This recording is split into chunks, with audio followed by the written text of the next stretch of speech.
Jakarta dulu, ya, ketika terjadi reformasi, saya beritahu aja, ya, itu panglimanya Pak Bibit Waluyo. Saya udah lama, begitu dia jadi panglima, rusuh kan, Gus Dur mundur, Gus Dur mundur. Nah, waktu itu sudah terjadi reformasi, polisi di depan, TNI penebalan. Terus saya bilang apa sama Pak Bibit? Pak Bibit, kita perang sepandu aja, nggak usah pakai senjata, sarungkan semua senjata itu di gudang sana, saya bilang. Kalau Bapak jadi panglima mau nggak masuk di kursi panas. Jadi gimana, Bing? Ya perang sepandu, masih di mana-mana. Sekarang saya tanya, masalah Papua. Wah, TNI banyak yang mati, disalahkan harus keputusan DPR. Itulah kelirunya, karena kita bukan berperang. Kodam di sana bertanggung jawab masalah keamanan dalam negeri. Itu sudah tugas pokoknya dan itu sudah diatur. Oh ini sibuk lah. Malah justru saya lihat jenderal-jenderal yang di DPR malah ngomong, wah ini. Karena dia ada di DPR. Sudah benar tindakan Panglima itu. Cuman salah. Kenapa diinformasikan? Harusnya tentara masuk ke Papua itu nggak boleh diberitahu. Nggak boleh diberitahu. Ya itu mengundang juga. Amerika juga lihat, oh ada apa? Australia juga lihat, ada apa? Ini yang begini-begini. Makanya kemarin saya ngomong sama junior-junior ini, kalian ini ngerti strategi nggak? Kalau strategi itu udah disampaikan, diinformasikan, itu sama saja menjadi informasi, bukan strategi lagi. Sama dengan cara bertindak kita ini. Saya beritahu, polisi itu, oh ya, kita lapor ke Polda begini, aduh, dia iya saja, tapi hati-hati loh. Saya udah katakan kemarin, jangan-jangan nanti kita digiring ke daerah pembantaian. Karena ada strategi ya, saya beritahu. Biarkan musuh itu jangan langsung dihambat. Biarkan dia bermanuver. Itu di Sun Tzu diajarkan. Tetapi nanti kita lihat. Kita giring dia ke daerah pembantaian.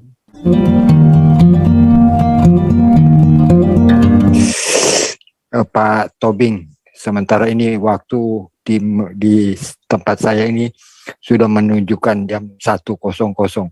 Silakan. Halo. Pak Paul. Halo. Ya, silakan. Saya tadi. Ya, Pak Tobing, penutup Oke, ya, Pak Tobing ya, silakan. Jadi begini ya, kita kan pernah mendengar filosofi kan, tidak satu jalan ke Roma. Bisa berbagai cara, makanya saya kan nggak tahu ya. Jadi begini, kalau kami, ini dari sudut pandang militer ya, karena kita berbeda-beda latar belakang kita. Ya, kalau Pak Paul dari kacamata kepastoran, ya caranya begitu. Tapi kalau dari militer beda lagi. Ya jadi begini aja lah ya. Saya kebetulan tinggal di BSD. Tapi semua gereja-gereja di sini itu bahkan sekolah-sekolah Katolik, boleh lihatlah, datang silakan kalau nggak percaya. Jadi saya tuh tidak diam, walaupun saya sudah purnawira. Itu semua dijaga sama anak buah saya. Ya. Ini cara. Jadi cara itu macam-macam gitu loh ya. Cara itu macam-macam. Contoh. Jadi begini. Nah, yang kita sering lupa bahwa kita tadi saya dengar ada self defense. Bagaimana bela diri kan gitu. Bagaimana kita mempertahankan. Pertanyaannya, mengerti nggak ada prinsip-prinsip kita menyelenggarakan suatu pertahanan atau self defense? Ya, contoh dulu, saya ada sekolah Katolik di sini, ya. Dia mau membangun nggak bisa. Ya, nggak bisa membangun karena memang di daerah sini sangat anti sekali lah sama yang berbau gereja Katolik, kayak gereja Kristen juga semua. Tapi saya merasa kehadiran saya di Serpong ini, di BSD ini, saya hampir 40 tahun di sini, jadi saya tahu semua situasi begini.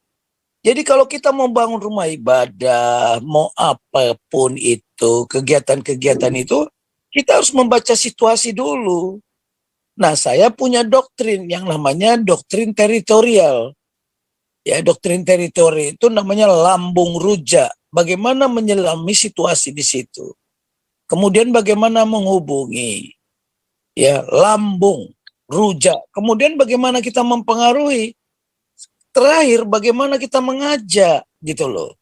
Jadi kalau kita contoh, ya kalau kita mau membangun gereja atau membangun rumah ibadah di wilayah yang mayoritas adalah di situ sudah ada ancaman. Kadang-kadang kita ngomong gampang, ancaman, gangguan, hambatan, tantangan. Gampang, tapi sudah dianalisa belum? Apa ancamannya? Apa gangguannya? Apa tantangannya, apa hambatannya. Sekarang saya tanya ini, ya, kita ingin membela, ya, ingin kita mengalahkan si Wawan ini. Ini udah perang sebenarnya. Ya, sekarang saya tanya, tantangannya apa di sana?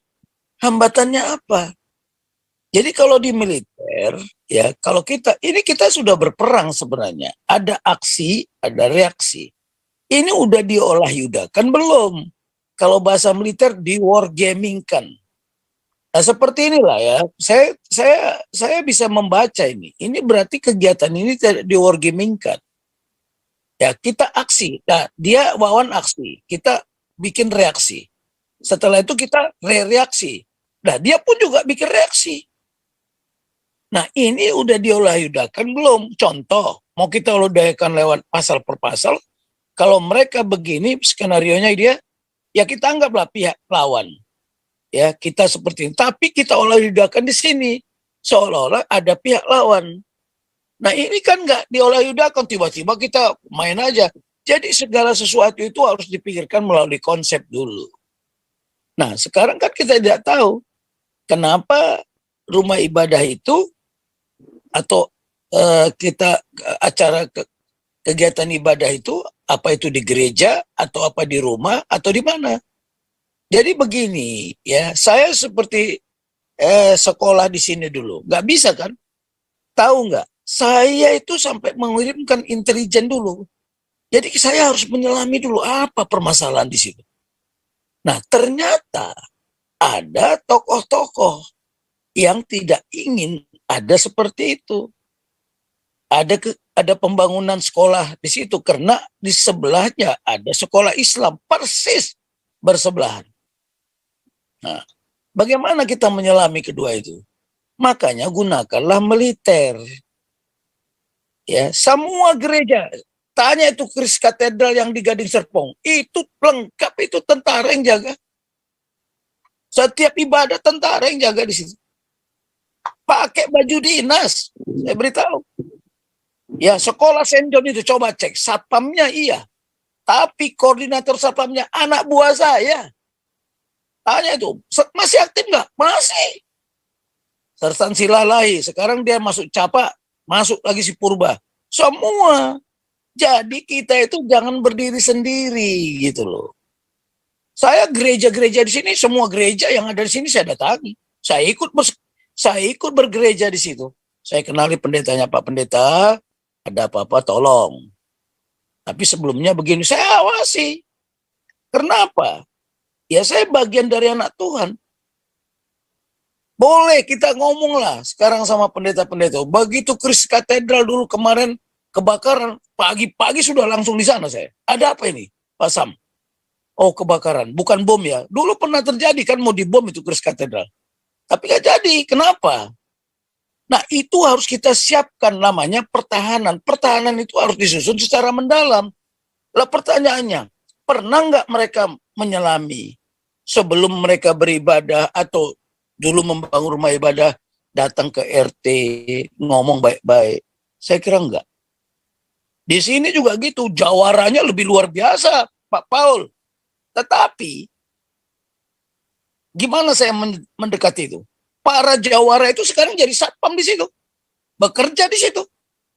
Itu namanya, itu ya. Saya kemarin ngomong, Saya kan baru kumpul sama para purnawirawan kemarin, sama yang aktif. Dek, kamu dinas di mana? Di Puster Angkatan Darat. Iya. Kamu masih tahu nggak doktrin teritorial? Apa itu, Bang? Lambung rujak. Oh, dia sendiri kaget. Tahu nggak? Teritorial itu ajaran siapa? Siliwangi. Bagaimana ya ada berapa ur itu? Ya. Sadulur, Sabatur, Sadapur, Sasumur. Itu. Jadi kalau para pendeta ini hanya, saya jujur aja ya, kalau kalian saklek dengan doktrin kepastoran apa segala macam, ya begitu ya, siap dianiaya. Siap dianiaya. Loh, Tuhan Yesus ngomong kok, Anda jangan heran nanti dianiaya atas namaku. Tetapi bagaimana kita berbuat di sana supaya tidak dianiaya? Saya kira boleh-boleh saja dong. Kita seperti kata Pak Galaksi tadi, punya akal dan pemikiran. Jadi tolonglah kita jangan langsung tiba-tiba. Makanya ada cara. Bisa kalau kita punya masalah begini, ya di dalam strategi ada, boleh kita diam. Nah, boleh kita menghindar. Tapi satu lagi smart. Bagaimana kita menggunakan pengetahuan kita? Saya kira pendeta-pendeta di sana nggak ngerti itu. Ya namanya kita hidup sekarang ini, kita perang. Perang di segala aspek kehidupan. Ideologi, politik, budaya. Itu. Tapi itu yang saya katakan, punya nggak ilmu seperti itu? Saya nggak tahu ya, di Bible ada nggak? Saya kadang-kadang begini, saya lagi mencari-cari. Jangan-jangan sudah ada di Bible, cuman kita tidak tahu mengambil esensinya. Jadi seperti sekarang, kalau saya ke sekolah Saint John itu jawara-jawara yang jadi petugas-petugas satpam di situ. Waduh, Pak Tobing datang ya. Anak saya aja dijaga sampai sekarang. Semua satpam tahu anak saya. Semua. Oh, Bapak jemput Tasya ya, jemput Natalia. Tahu dia. Jadi bagaimana saya menyelami itu? Jadi satpam itu saya dekati, Dek, ini. Tadinya saya pernah ditegur sama satpam. Saya ditegur, saya pakai mobil ditegur saya. Padahal saya mau jemput. Padahal saya dikasih hak untuk parkir di apa itu. Lah karena dia nggak tahu, saya diam aja. Besok paginya saya telepon Sersan Silalai, Budi, kau ajarin satpam itu, tolong supaya dia tahu bahwa dia itu bekerja di situ juga karena saya menunjuk Anda. Ya. Jadi begitulah kita. Akhirnya setelah dia tahu, wah, setiap istri saya diam-diam aja. Terus dia bilang, oh sekarang udah tahu dia apa mereka. Loh, karena satpamnya juga ganti-ganti kan. Jadi kita harus pinjam tangan orang lain. Itulah strategi. Strategi itu ada dua. Bisa langsung atau tidak langsung. Nah kalau strategi langsung, ya makanya ada hal-hal. Jadi kita frontal. Jadi face to face namanya. Kalau bisa tidak face to face, lebih bagus. Ya, ini yang tidak dipahami. Anggaplah di situ Sabatur, ya Sadulur, Sadapur, Sasumur. Itu. Karena kita sekarang sudah buka front pertempuran, dan dia nggak akan mau kalah. Nah, bagaimana strateginya? Gitu. Dan satu lagi ya, kalau kita berada di daerah yang bukan, katakanlah bukan homogen bagi mereka.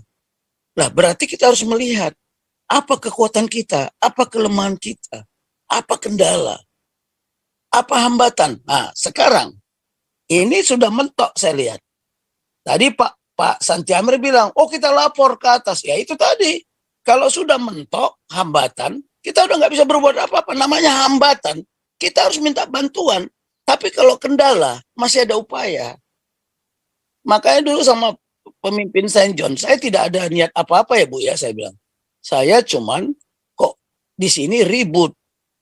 Ya karena saya kan, kalau saya jadi komandan di sini, kami ada doktrin 5 kilometer dari satuan kami harus membina. pembinaan teritorial. Tetapi setelah reformasi, TNI udah nggak mau. Bukan nggak mau, diikat sama undang-undang. Jadi kalau di wilayah itu ada Dandim, sebenarnya Dandim bertanggung jawab. Tapi sekarang karena ada reformasi, teritorial sudah tidak diserahkan lagi kepada TNI. Dulu pembinaan teritorial, kalau sekarang tidak. Sudah berubah namanya, pembinaan wilayah, diserahkan sama Pemda. Kita udah dihajar sama undang-undang. Jadi jangan salah, reformasi itu justru menghancurkan TNI. Ada konsep bagaimana menghancurkan institusi TNI. Nah, dia masuk dari dalam, dia masuk dari... Dulu saya pernah ngomong sama Panglima saya, kan saya melayani 7 Panglima. Pak, ini nanti ke depan bahaya loh. Apa yang kita buat sekarang ini, kebijakan ini, bisa dirasakan nanti 20 tahun ke depan. Nah, sekarang terjadi kan. Nah, setelah mereka sudah pada pensiun, sudah pada sakit-sakitan, saya dipanggil. Benar juga ya, Bing, yang kau ngomong dulu. Lah iya, Pak. Kan beda-beda. Semua orang punya talenta berbeda-beda. Saya mungkin punya pertimbangan jauh ke depan. Percaya nggak? Baru saya ngomong BTS kemarin, John Plate ditangkap. Setelah berapa ngomong? 2 minggu kan? Nah, yang begini-begini nggak dipelajari. Kenapa tiba-tiba saya ngomong BTS? Loh, saya beritahu aja. Nah, yang begini-begini kita harus paham. Karena kita nggak tahu bahwa kita hidup ini memang survive. Harus bagaimana bertahan hidup. Tapi ada prinsip-prinsip yang dilakukan. Contoh, ya kalau di militer itu bagaimana kita menyusun pertahanan secara mendalam. Kok tiba-tiba dia bisa masuk? Berarti udah jebol pertahanan itu, tidak disusun secara mendalam. Bagaimana penyusunan secara mendalam? Yang kedua, ya, bagaimana kita saling bantu. Itu ajas, tidak boleh kita langgar. Kalau kita tidak mengerti itu, sama aja mengundang resiko. Saling bantu, koordinasi. Ya, ada lagi, banyak. Itu harus kita pedomani sebagai kompas. Sudahkah kita menyusun pertahanan kita secara mendalam? Dulu waktu HKBP, waktu musim teror-teror, saya diundang ya sampai ke Peraja. Itu berapa pereses di HKBP, Pak Sirait yang udah meninggal. Pak Tobing, bagaimana menghadapi teroris? Bingung kan? Di Jakarta ini loh. Oke, siap nggak Bapak? Saya memberikan konsepnya. Bagaimana anti dan counter? Kalau anti, kita boleh anti teroris. Contoh, bisa nggak Bapak sebagai pereses menyampaikan, ibu-ibu tidak boleh bawa tas ke gereja. Loh, kenapa? Ya karena kadang-kadang di tas itu dimasuk bom. Bapak nggak tahu. Jadi kalau ada yang membawa tas, langsung dicurigai. Yang begini-begini nggak ada. Siapa yang ngajarin? Saya beritahu ya, saya kalau ngomong, dibilang orang saya sombong. Saya sekolah. Dan saya sekolah, titik koma saya pelajari. Titik koma saya pelajari. Nah kan saya bukan sombong, saya bilang. Saya bukan tidak diundang ke BPIP. Boleh nanti saya telepon Pak Sobri. Pak Tobing main dong ke kantor saya, bantu saya. Saya nggak mau, kenapa? Why? Karena saya nggak mau jadi kopral di situ. Dan banyak adik-adik di situ. Wisnu lah sekarang, tokoh Hindu. Junior saya kok. Kalau saya telepon, apa bang begini. Terus, karena mereka udah kenal saya sejak Taruna. Cuman itu tadi, ketika kita bicara kebenaran, kita dihadapkan itu. Saya sekarang, Santi Amer tahu kok rumah saya di mana.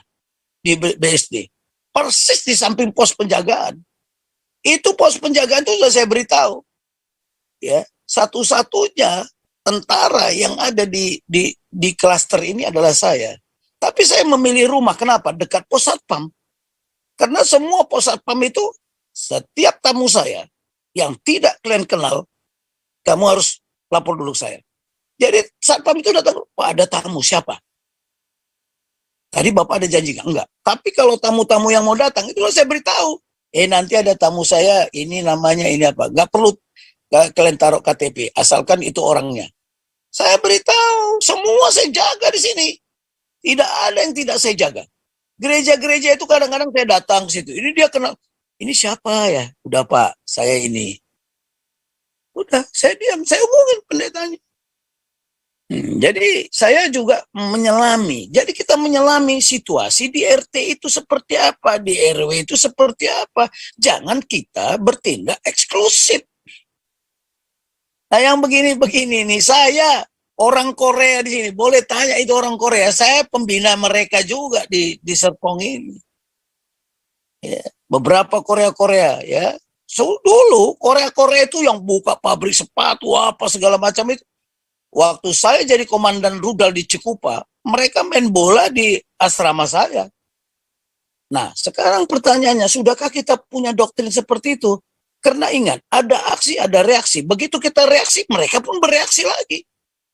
Dan dia tidak akan mau kalah. Itu yang saya katakan. Jadi bagaimana mereka mengalah? Itu tadi, bagaimana kita bisa mempengaruhi, bagaimana kita mengajak. Jakarta dulu, ya, ketika terjadi reformasi, saya beritahu aja, ya, itu panglimanya Pak Bibit Waluyo. Saya udah lama, begitu dia jadi panglima, rusuh kan, Gus Dur mundur, Gus Dur mundur. Nah, waktu itu sudah terjadi reformasi, polisi di depan, TNI penebalan. Terus saya bilang apa sama Pak Bibit? Pak Bibit, kita perang sepandu aja, nggak usah pakai senjata, sarungkan semua senjata itu di gudang sana, saya bilang. Kalau Bapak jadi panglima mau nggak masuk di kursi panas. Jadi gimana, Bing?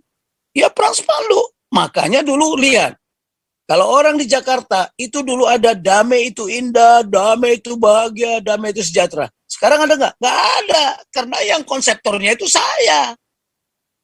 Karena nggak ada, lihat rasa rusuh nggak ada. Makanya Munir waktu itu, waduh, Kodam Jaya berperang dengan cara lain. Iya, ngapain pakai senjata? Pakai otak gitu loh.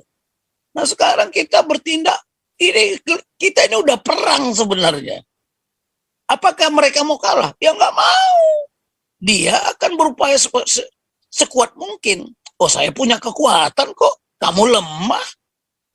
Makanya hati-hati saya bilang, kemarin saya bilang kita atas nama yayasan atau atas nama LSM. Cobalah, saya udah berkali-kali ngomong, datang ke rumah gini, tapi nggak mau denger, ya udah. Saya hanya mau lihat aja, skenario ini kan, perang ini sampai mana. Makanya analisa kekuatan, analisa kelemahan kita, analisa kendala. Kalau kendala ada upaya, kalau hambatan, terpaksa kita minta bantuan. Sekarang pertanyaannya, mau minta bantuan ke siapa?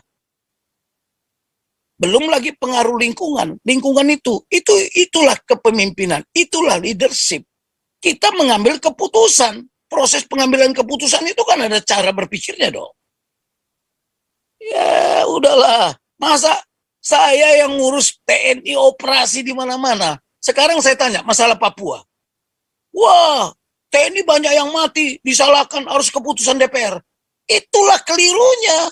Karena kita bukan berperang. Kodam di sana bertanggung jawab masalah keamanan dalam negeri. Itu sudah tugas pokoknya dan itu sudah diatur. Oh ini sibuk lah. Malah justru saya lihat jenderal-jenderal yang di DPR malah ngomong, wah ini. Karena dia ada di DPR. Sudah benar tindakan Panglima itu. Cuman salah. Kenapa diinformasikan? Harusnya tentara masuk ke Papua itu nggak boleh diberitahu. Nggak boleh diberitahu. Ya itu mengundang juga, Amerika juga lihat, oh ada apa? Australia juga lihat, ada apa? Ini yang begini-begini, makanya kemarin saya ngomong sama junior-junior ini, kalian ini ngerti strategi enggak? Kalau strategi itu udah disampaikan, diinformasikan, itu sama saja menjadi informasi, bukan strategi lagi. Sama dengan cara bertindak kita ini. Saya beritahu, polisi itu, oh ya, kita lapor ke Polda begini, aduh, dia iya saja, tapi hati-hati loh. Saya udah katakan kemarin, jangan-jangan nanti kita digiring ke daerah pembantaian. Karena ada strategi ya, saya beritahu, biarkan musuh itu jangan langsung dihambat, biarkan dia bermanuver. Itu di Sun Tzu diajarkan, tetapi nanti kita lihat, kita giring dia ke daerah pembantaian. Bu, nanti kapan kita buka lah. Makanya kita harus belajar strategi. Hidup ini ya strategi. Strategi itu apa? Siasat. Dan strategi itu adalah ilmu para jenderal. Taktik, ilmu para komandan di bawah. Nah, jadi begini, jadi kita tolonglah, jangan istilahnya gerubuk-gerubuk gitu, enggak. Bikin konsep, diolah udahkan. Kita akan mengadakan aksi seperti ini. Apa kira-kira reaksi dia? Makanya di antara kita seolah-olah yang namanya nanti dibicarakan internal aja Pak Taufik. Oke lah ya, itu aja lah Ya, saya bisa ngomong. oke. Banyak cara lah. Cara Oke, Pak Paul, siap. cara Lanjut. Pak Taufik lain, cara saya lain. Betul.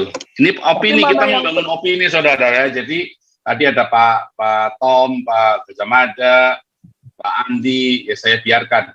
Ya bukan berarti kita setuju, bukan ya saudara ya. Tetapi kita membangun opini dan supaya Anda ngerti bahwa kita harus melawan. Intinya kita nggak mau diem aja. Dengan cara yang kita pilih yang paling terbaik, saudara. Kalau saya sebagai hamba Tuhan, saya sudah kasih tahu caranya, yaitu dengan damar kasih, Dalarua, ya kan, dengan Damaris dan seterusnya. Lanjut, Pak SK. Kau bilang kau menang debat, lawan domba yang sesat. Kau bilang banyak yang tobat.